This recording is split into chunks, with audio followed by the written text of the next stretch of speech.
cuando nosotros pensamos en ejercicio físico, muchas veces pensamos en el deporte y no pensamos en algo que es más importante que el deporte y que es el movimiento. O sea, el ser humano está hecho para el movimiento y una de las cosas que más daño nos hace es el sedentarismo. Entonces, este es uno de los factores que se ha visto de manera constante en las personas longevas. No solo es la longevidad, no solo es alargar los años, es dar calidad a esos años. Lo bueno de las zonas azules es lo sencillo de lo que propone.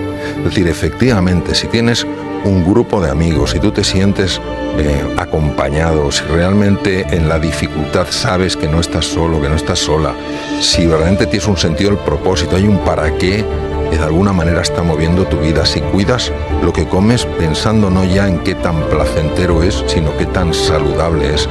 Si te mueves más, si el tema no es ya hacer deporte o no, es moverse más, es el movimiento. Si tú vas haciendo esas cosas, tú vas creando pequeñas zonas azules. ¿Cuál es la edad biológica a la que en condiciones óptimas, más o menos, puede llegar un ser humano?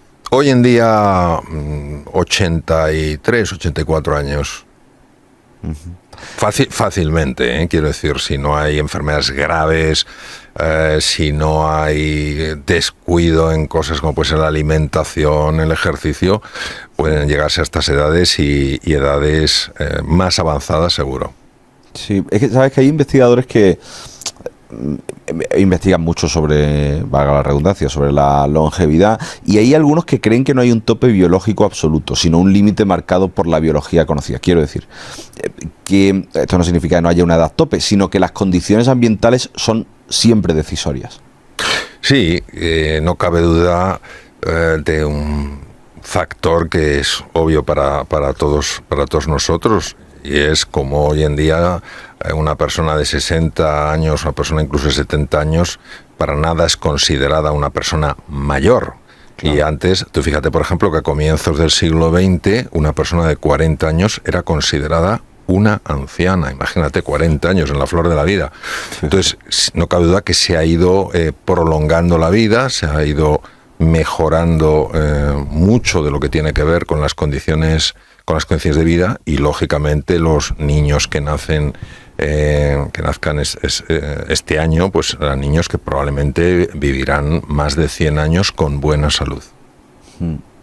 Mario, ¿qué es una zona azul? Sé que solo hay 5 regiones en todo el mundo, tengo entendido. Hay algunas más que se añadieron en los últimos años. Una zona, primero, el concepto de zona azul viene porque se marcaron con tinta azul. Fíjate qué cosa tan curiosa, ¿sabes? Sí. Por eso se llamó zonas azules. Y esto fue una investigación que empezaron dos científicos, uno italiano y uno belga, buscando aquellas personas que tenían edades muy avanzadas y sin embargo tenían muy buen estado de salud. Estamos hablando de personas que superaban ampliamente los 90 años y algunos los 100 años, ¿no? Y empezaron sobre todo en Cerdeña. Luego el estudio se fue ampliando cuando entró un investigador del National Geographic en los años 2000 al comienzo, y siguió investigando con otra serie de exploradores, digamos, de este campo, y fueron detectando en distintos sitios del mundo regiones donde las personas sean sorprendentemente longevas. Y no solamente que tenían, como te comentaba antes, muchos años, ¿no? Me gusta decir, acumulaban mucha juventud. No solo es que acumulara mucha juventud, es que además estaban muy bien. Por ejemplo, una persona en Nicoya, en Costa Rica, un señor de más de 100 años que montaba a caballo y llevaba las reses de un lado para otro. En Okinawa, personas de más de 90 años bailando, cuidando sus jardines. Entonces, esto llamó mucho la atención. ¿Qué estaba sucediendo en estos lugares para que las personas no solo tuvieran una edad tan avanzada, sino que estuvieran tan bien? Y entonces de ahí nace el concepto de zonas azules, porque se descubre que todas ellas, sin excepción, comparten factores en común. Y claro, cuando ves que hay varios factores en común en zonas totalmente dispares del planeta, dices, aquí hay algo interesante. Claro, vamos a ir directamente a los factores, porque tú hablas de de gente que, bueno, alguien con 90 años o cercano a los 100 que siga montando a caballo o trabajando de cualquier forma. Uno puede pensar, madre mía, qué gran genética, ¿no? Pero claro, si comparten factores que se repiten en distintos puntos geográficos, ¿cuáles son las características que tiene que tener o que tiene una zona azul? Bueno, en primer lugar tenemos que entender, en base a la investigación existente, que la genética no implica tu destino. O sea, sabemos perfectamente que gemelos idénticos, es decir, gemelos homocigóticos, que comparten 100% del material genético, a veces tienen personalidades completamente diferentes. Entonces, ¿qué quiere decir? Quiere decir que el ser humano no está hecho del todo, sino que poco a poco se va haciendo.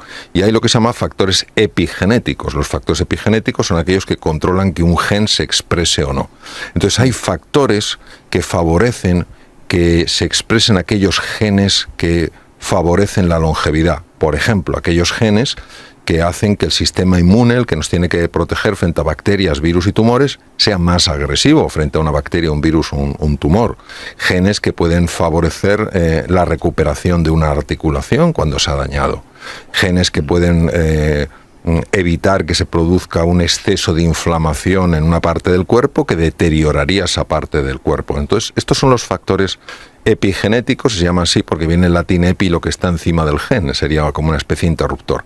Entonces, lo que se vio estudiando las zonas azules es que determinadas formas de vivir, determinados valores, determinados factores, tenían un gran componente epigenético, de tal manera que podían hacer que una persona, digamos que, entre comillas, destinada a vivir 70 o 75 años, si eso lo cuidaba, podía pasar los 90 años, incluso los 100 años, con un buen estado de salud. De ahí viene el enorme interés de la investigación. Y esto es precioso porque, como decía don José Ortega y Gasset, no somos un participio, somos un gerundio, no estamos hechos del todo, sino que poco a poco nos vamos haciendo. Qué bueno. ¿Y cuáles son los factores ambientales, sobre todo los de mayor peso? Son los mismos en todas las zonas azules, absolutamente las mismas, sea en Nicoya, Costa Rica, sea en la isla de Ojimi, en la isla de Okinawa, sea en Cerdeña, sea donde sea, son los mismos.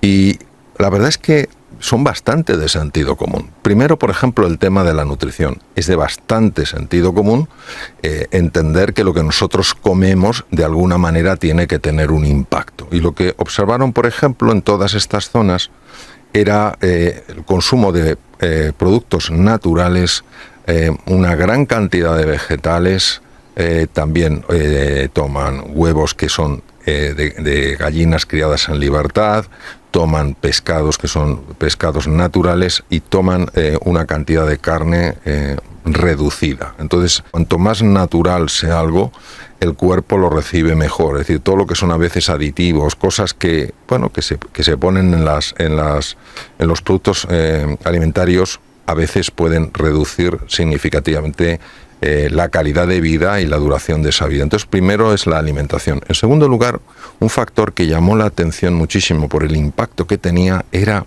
la sociabilidad. Es decir, todas estas comunidades, Ojimi en Okinawa o Ikara en Cerdeña, todas ellas tenían Loma Linda, todas ellas tenían algo especial, que formaban grupos de personas realmente cercanos. Es decir, había una conexión humana profunda, verdadera, no algo postizo. Y esto, bueno, es interesantísimo porque se sabe perfectamente cómo la conexión humana afecta, por ejemplo, el funcionamiento del sistema de defensa del cuerpo. Otro elemento muy importante es que todos se mueven, todos hacen ejercicio físico. Por ejemplo, una de las poblaciones más longevas, que está en la isla de Okinawa, en Ojimi, todos tienen un huerto, bailan,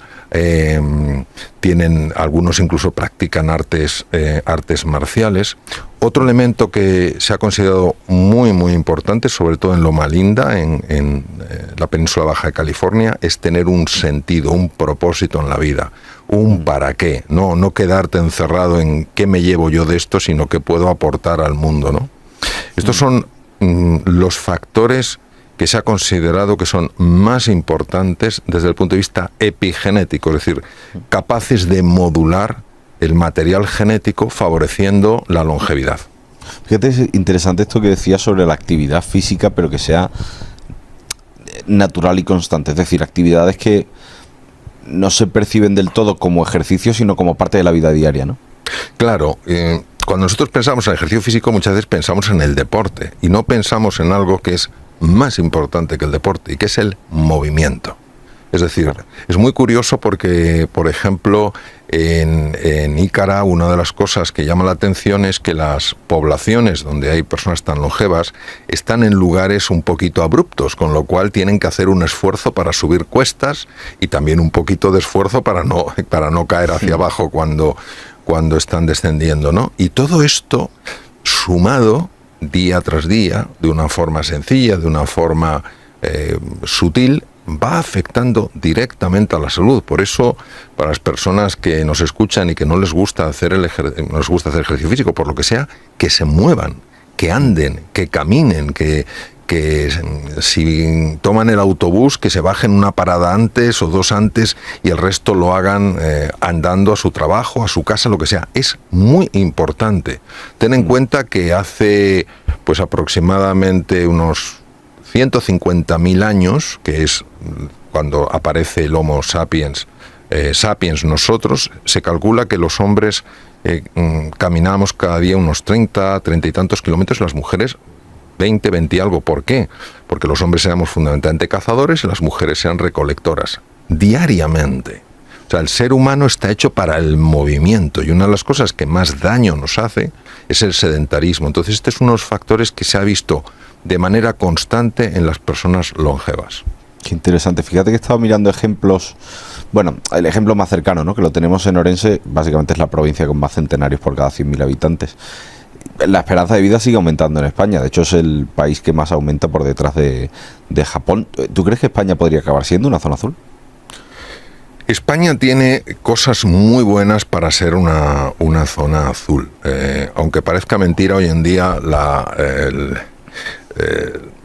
delantera la lleva Singapur, porque están estableciendo una serie de cosas que tienen mucho que ver con el núcleo familiar. Pero España, por ejemplo, en cuanto a alimentación, es uno de los países más ejemplares que hay en la calidad de los productos, en la calidad de nuestra cocina, y es una referencia a nivel mundial. Si nosotros además pues cuidamos el tema del ejercicio, somos de una cultura mediterránea y en principio la cultura mediterránea es una cultura abierta, si reducimos nuestro nivel de disputas, si buscamos el encuentro, si entendemos que la vida tiene un sentido, aunque a veces nos sea más difícil encontrarlo, no cabe duda de que España podría perfectamente serlo. Ten en cuenta que una de las poblaciones más longevas del mundo es una localidad de Cerdeña, porque España no podría serlo, claro que sí. Claro. Fíjate, también me pregunto si una familia puede ser zona azul, o una comunidad, un barrio, un edificio. Sí, es una grandísima pregunta. Y fíjate, esto se ha demostrado precisamente en Loma Linda, en California. Se hicieron esta pregunta y en una serie de ciudades, que no eran muy grandes, hubo un consenso global por parte de políticos, por parte de todos los agentes sociales, por parte de la comunidad, para convertirlo en zonas azules y empezaron a cuidar todos estos factores. Se hizo un seguimiento durante varios años y se comprobó efectivamente que había una reducción estadística en la aparición de enfermedades y una mejora en otros factores. Es decir, esto es una maravillosa noticia porque ya se ha probado. Es decir, no es una cosa un poco más conceptual o mira qué suerte tienen estos que han nacido en determinada zona. No, realmente si nos ponemos las pilas, como a veces se dice, podemos mejorar muchísimo nuestra salud y nuestro bienestar, porque no solo es la longevidad, no solo es alargar los años, es dar calidad a esos años. Por supuesto, yo creo que además esa frase es la clave, ¿no?, de envejecer al final, porque y también me pregunto, ¿no?, ciudades grandes, Madrid por ejemplo es una ciudad en la que la esperanza de vida no para de crecer, lo que pasa es que al final uno de los factores importantes de esas zonas azules que me contabas, que era pues las redes sociales y comunitarias, ¿no?, que se crean, que son fuertes, que viven en zonas en las que hay cierto sentido de pertenencia, cierto apoyo mutuo entre vecinos, respeto a los mayores. No sé si eso es imposible conseguirlo en una ciudad, o si cada uno de los factores que comparten todas las zonas azules los podemos llevar a cabo, como tú me decías, ¿no?, en casa, ¿no? Porque hablábamos de una dieta basada en, bueno, eso se puede hacer, una actividad física natural y constante, también la podemos implementar, redes sociales y comunitarias fuertes. Bueno, si tú te haces tu grupo social fuerte y tienes contacto, y ese contacto se hace de una forma natural, y además de una forma natural también gestionas el estrés, como tú y yo hemos hablado muchas veces, ¿no?, sí, a través del rezo, de la meditación, de un paseo tranquilo. Sí. Yo creo que al final te creas una propia zona azul, ¿no? Absolutamente. De hecho, una de las cosas que para mí tienen más valor en todo el estudio de las Blue Zones, de las zonas azules, es que lo que presenta, lo que propone es sencillo. O sea, no está proponiendo algo ultra complicado. No está diciendo, para que usted viva más no tiene que tener problemas. ¿Quién no tiene problemas? Para que usted viva más, usted tiene que estar ahí en el Caribe. ¿Quién se puede ir al Caribe un tiempo suficiente para que sus células celebren una fiesta? Pues no es lo habitual. Entonces, lo bueno de las zonas azules es lo sencillo de lo que proponen. Es decir, efectivamente, si tienes un grupo de amigos, si tú te sientes acompañado, si realmente en la dificultad sabes que no estás solo, que no estás sola, si verdaderamente tienes un sentido del propósito, hay un para qué, de alguna manera está moviendo tu vida. Si cuidas lo que comes pensando no ya en qué tan placentero es, sino qué tan saludable es. Si te mueves más, si el tema no es ya hacer deporte o no, es moverse más, es el movimiento. Si tú vas haciendo esas cosas, tú vas creando pequeñas zonas azules. O sea, la epigenética, la capacidad de moldear la expresión de los genes es uno de los descubrimientos más bonitos, más ilusionantes y más inspiradores. Y nos remite de nuevo a José Ortega y Gasset, ¿no? No somos un participio, no estamos hechos del todo, somos un gerundio, nos vamos haciendo, ¿no? Entonces, naturalmente que sí. Y hay que tener en cuenta que cuando vemos pues que la vida se alarga, afortunadamente, no solo ese es el criterio que tenemos que valorar, porque hay personas que tienen, a mí me gusta decir, mucha juventud acumulada, pero tienen muy poca salud. Entonces nosotros lo que tenemos que anhelar, lo que tenemos que aspirar es efectivamente a ampliar la expectativa de vida, por supuesto, y aumentar la calidad de esa vida. Porque hoy en día, sobre todo con los avances médicos, se puede alargar mucho la vida. Tiene que seguir siendo una vida que tenga sentido, que tenga propósito y que nos permita hacer lo que cualquier ser humano quiere hacer: moverse, hablar con sus amigos, darse un paseíto, comerse algo que le gusta, etcétera, etcétera. Qué bueno. Mario, amigo, qué buen broche. Hasta la semana que viene. Hasta la semana que viene. Un abrazo.